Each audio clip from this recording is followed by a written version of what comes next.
கிறிஸ்துவில் பிரியமுள்ள ஆரோக்கியனை அன்பு பக்தர்களே,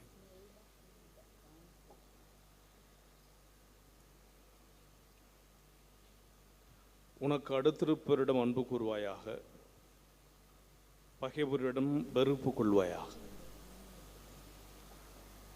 என்பது இஸ்ராயேல் மக்கள் கேட்ட நியமம், கட்டளை. ஆனால் ஆண்டவர் இயேசு விரும்புவது உன் பகைவரிடமும் அன்பு கூறுவாயாக. உன்னை வெறுப்பவரிடத்திலும் அன்பு கூறுவாயாக. உன்னை பற்றி இல்லாதது பொல்லாது சொல்பவர்களிடத்திலையும் அன்பு கூறுவாயாக.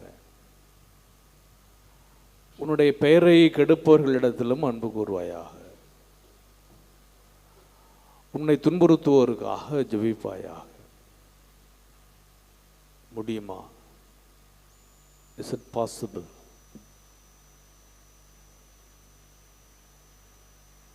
நம்ம கஷ்டப்படுத்துறவங்க, நம்ம பேரை கெடுக்கிறவங்க, நம்ம பற்றி இல்லாது பொல்லாதெல்லாம் சொல்றவங்கள போய் அன்பு செய்ய சொல்றாரு. நம்மை அழிக்க நினைப்பவர்கள் அல்லது நம்மை அழித்தவர்கள், முடியுமா? ஆண்டவர் முடியாததை சொல்லவில்லை, அவர் செய்திருக்கிறார். கம்போடியாவிலே பிற சமய மதத்தை சார்ந்த ஒரு சகோதரி மிகவும் செல்வாக்கோடு வாழ்ந்தால், அவருடைய வசதியை பற்றியும் அவருடைய வாழ்க்கையை பற்றியும் மிகுந்த பொறாமை கொண்டார்கள். அவருடைய செல்வாக்கை பற்றி, அவருடைய வளர்ச்சியை பற்றி, எல்லோரும் அவரிடத்தில் வைத்திருக்கின்ற பெரும் மதிப்பு பற்றி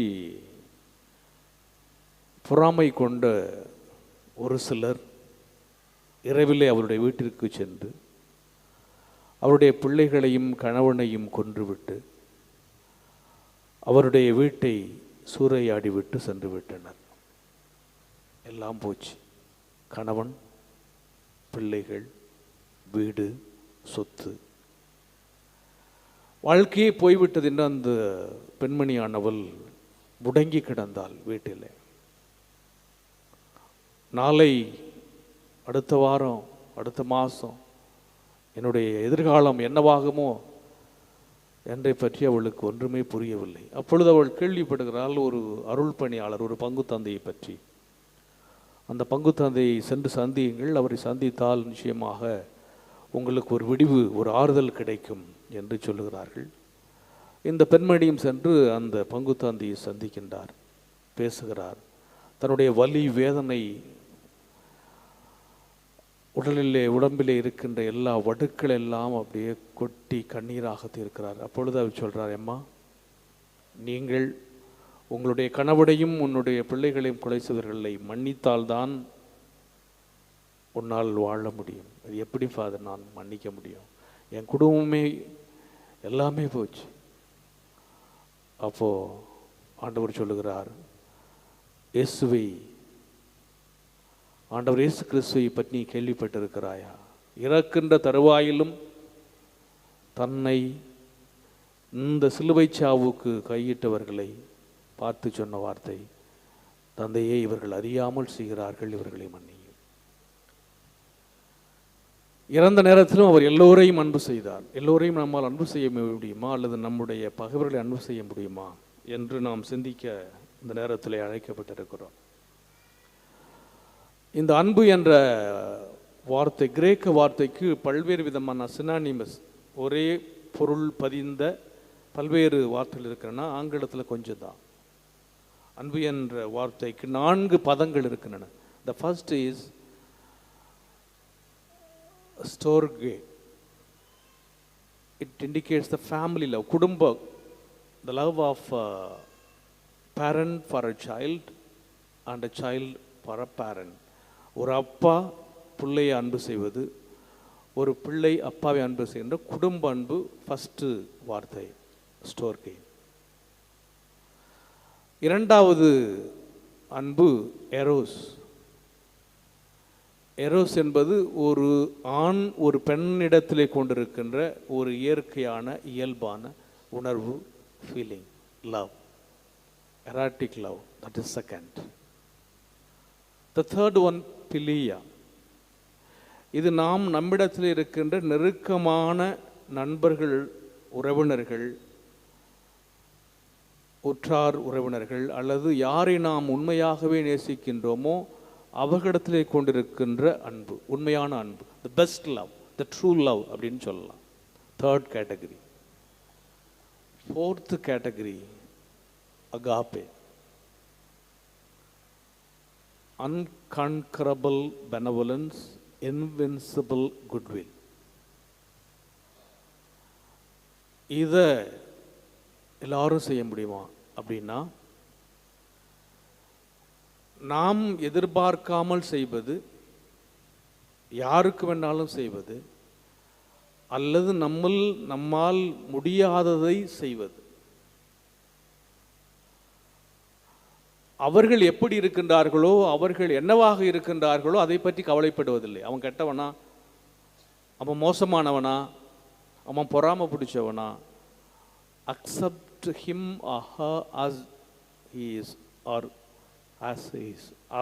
அவங்களாவே இருப்பாங்க. அவங்க அப்படி தான் இருப்பாங்க. அவங்களுடைய இயல்பு அப்படித்தான் இருக்கும். அந்த இயல்பிலேயே அவர்களை ஏற்றுக்கொள்வது, அந்த இயல்பிலேயே அவர்களை நேசிப்பது. அப்படின்னா நம்மைக்கு பிடிக்காதவங்களை நாம் நேசிப்பது, அல்லது நம்மை பிடிக்காதவர்கள் நேசிப்பது, அல்லது நாம் விரும்பாதவர்களை நாம் நேசிப்பது, whom we may not like, அல்லது நம்மை விரும்பாதவர்களை நாம் நேசிப்பது, அன்பு செய்வது.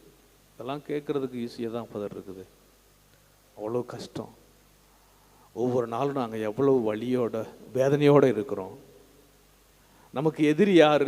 பக்கத்து நாட்டுக்காரோ, அயல் நாட்டுக்காரோ, பங்களாதேஷ்காரோ, ஸ்ரீலங்காக்காரோ, அல்லது வெளி மாநிலத்தவரோ, அல்லது சென்னைக்காரங்களோ கிடையாது. நம்மோடு கூட இருப்பவர்கள். டெய்லி நம்ம யார் முகத்தை பார்த்துட்ருக்குறோமோ, அல்லது இந்த கோயிலை விட்டு நாம் வெளியே போகிறப்போ எதுக்க வருகின்றவர்களை பார்த்தாலே நம்முடைய உணர்வுகள் அப்படியே கொதிக்குதோ, அவங்கள அது எப்படி பார்த்துட முடியும்? என் பேரை கெடுத்தவன், என்னுடைய வியாபாரத்தை கெடுத்தவன், என்னுடைய தொழிலை கெடுத்தவன், என்னுடைய வளர்ச்சியை பார்த்து பொறாமைப்படுகின்றவன், என்னுடைய செல்வாக்கை பார்த்து பொறாமைப்படுகிறவன். நான் கஷ்டப்பட்டு உழைச்சேன் ஃபாதர், நான் உழைச்சி முன்னுக்கு வந்தேன், அதை பார்த்து பொறாமப்படுறான். அவனை போய் நீங்கள் அன்பு செய்ய சொல்கிறீங்க, அவனுக்காக ஜெபிக்க சொல்லுகின்றீர்களே. இவர்களை நாம் அன்பு செய்வது. இந்த அன்புக்கு பேர் தான் அன்கான்கரபிள் பெனவலன்ஸ், இன்வின்சிபிள் குட்வில். இது முடியுமா? முடியும் என்று தான் ஆண்டவர் சொல்லுகிறார். அப்படி முடிந்தால், அப்படி செய்கிறதுனால உங்களுக்கு என்ன கிடைக்கும்? நான் உங்களுக்கு சொல்லுகிறேன், உங்கள் பகைவரிடம் அன்பு கூறுங்கள், உங்களை துன்புறுத்துவோருக்காக இறைவனிடம் வேண்டுங்கள். இப்படி செய்வதால் நீங்கள் உங்கள் விண்ணக தந்தையின் மக்களாவீர்கள். நீங்கள் கடவுளுடைய பிள்ளையா இருப்பீங்க. அது எப்படி? கடவுள் எல்லாரையும் அன்பு செய்கிறார், கடவுள் எல்லாரையும் ஏற்றுக்கொள்கிறார். அப்போ எல்லாரையும் அன்பு செய்கிறார். அவங்களை அப்படியே இருக்கட்டும், அவர் அன்பு செய்கிறார். அதற்கு உதாரணம் தான் அடுத்தவர். இப்போது அவர் நல்லோர் மேலும் தீயோர் மேலும் தம் கதிரவனை உதித்தலை செய்கிறார். சூரியனை நல்லவங்களுக்கு மட்டும் கொடுக்கறது இல்லை, அல்லது மழை நல்லவன் இடத்துல மட்டும் பெய்யறது கிடையாது. கெட்டவன் இடத்துலையும் பெய்யுது, நல்லவன் இடத்துலையும் பெய்கின்றது. நல்லோர் மேலும் தீயோர் மேலும் கதிரவனை பொழிய செய்கிறார், நேர்மையுள்ளோர் மேலும் நேர்மையற்றோர் மேலும் மழை பொழிய செய்கிறார். எல்லாரையும் ஏற்றுக்கொள்கிறார். அப்போ கடவுளால் எல்லாரையும் ஏற்றுக்கொள்ள வேண்டும் என்றால், அவருடைய சாயலாக படைக்கப்பட்ட மனிதன், நான் என்னுடைய சாயலை அவனை படைத்திருக்கிறேன். அப்போ கடவுளுடைய சாயலாக படைக்கப்பட்ட மனிதன் அவரை போல் இருக்க வேண்டும். அப்போ அவரை போல் எப்படி இருக்க வேண்டும் என்றால், அவர் எப்படி இந்த எல்லாரையும் ஏற்றுக்கொள்கின்றதை போல நாம இருக்கணும். ரபினிக் டேல், யூத கதை ஒன்று இருக்குது.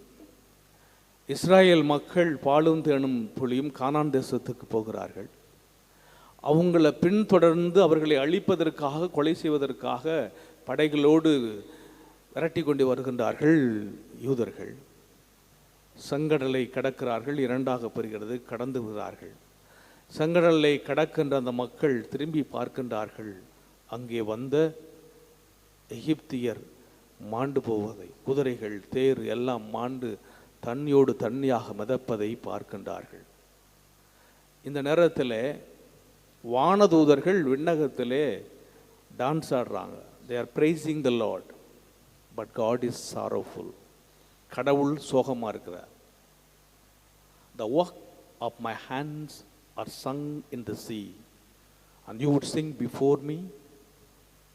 the work of my hand, என்னுடைய படைப்புகள் இங்கே நீரிலே மூழ்கி போய் கொண்டிருக்கின்றனவே, how you would sing before me, எனக்கு முன்னால் நீங்கள்லாம் எப்படி ஆடி பாட முடியும் என்று கடவுள் வானதூதர்களை பார்த்து கேட்பதாக அந்த யூத ரபினிக் டேலான கதையானது செல்கிறது. அப்படின்னா இவர்களும் என்னுடைய படைப்புகள், என்னுடைய படைப்புகள் என் கண் முன்னாகவே அழிவதை பார்ப்பதற்கு எனக்கு மிகுந்த சோகமாக இருக்கிறது. அப்பனா கடவுளுடைய அன்பு எப்படிப்பட்டது? அத்தகைய அன்பை நாம் பகைவரையும் அன்பு செய்கின்ற போது, the fourth agape, the brave, the bitterness within our heart, நம்முடைய உள்ளத்தினுடைய ஆழத்தில் இருக்கிற அந்த கசப்புணர்வை களைய வேண்டுமென்றால் we must pray. அது ஜெபத்தால் தான் முடியும். அப்படி நீங்கள் செய்தால், ஏன்னா நீங்கள் வழக்கமாக உங்கள் அப்பாவுக்கு குட் மார்னிங் சொல்கிறீங்க, தோஸ்திரம் சொல்கிறீங்க, நண்பர்களுக்கு தோஸ்திரம் சொல்கிறீங்க, அல்லது உங்களுடைய ஃப்ரெண்ட்ஸுக்கு தோஸ்திரம் சொல்கிறீங்க, அவங்கள பார்த்து மகிழ்ச்சியோடு விஷ் பண்ணுறீங்க, நல்லா இருங்கன்னு சொல்கிறீங்க. அதனால் உங்களுக்கு என்ன கிடைக்க போகுது சொல்கிறார். உங்களை அன்பு செலுத்தும் நீங்கள் அன்பு செய்தால் என்ன செய்யும்? உங்கள் சகோதரர்களுக்கு மட்டும் நீங்கள் பிரைஸ் தி லார்ட் சொன்னால் என்ன நடக்கும்? வாழ்த்து கூறுவீர்களானால் என்ன மற்றவங்க நீங்கள் மேலே செய்ய போகிறீங்க? மற்ற எல்லாரும் அப்படி செய்கிறாங்களே, கிடையாது. விண்ணகத்தந்து நிறைவுள்ளவராய் இருப்பது போல நீங்களும் நிறைவுள்ளவராய், பி பர்ஃபெக்ட். கடவுள் விண்ணகத்தின் நிறைவுள்ளவராக இருக்கிறார். இன்னும் கொஞ்சம் எக்ஸ்ட்ரா பண்ணுங்க, லிட்டில் எக்ஸ்ட்ரா. அந்த லிட்டில் எக்ஸ்ட்ரா தான் பி பர்ஃபெக்ட். அவர் நிறைவுள்ளவராக இருக்கின்றார்.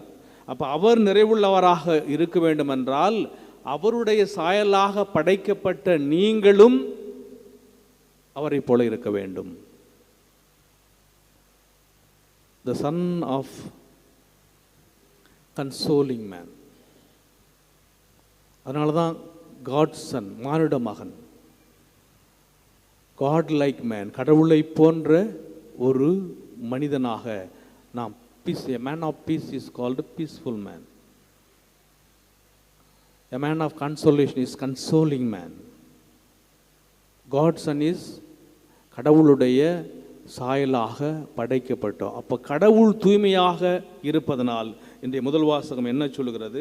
கடவுள் தூய்மையாக இருப்பதனாலும் நீங்கள் உங்களுடைய உள்ளத்திலே தூய்மையாக இருக்கின்ற பொழுது கடவுள் உங்களை அன்பு செய்கிறார்.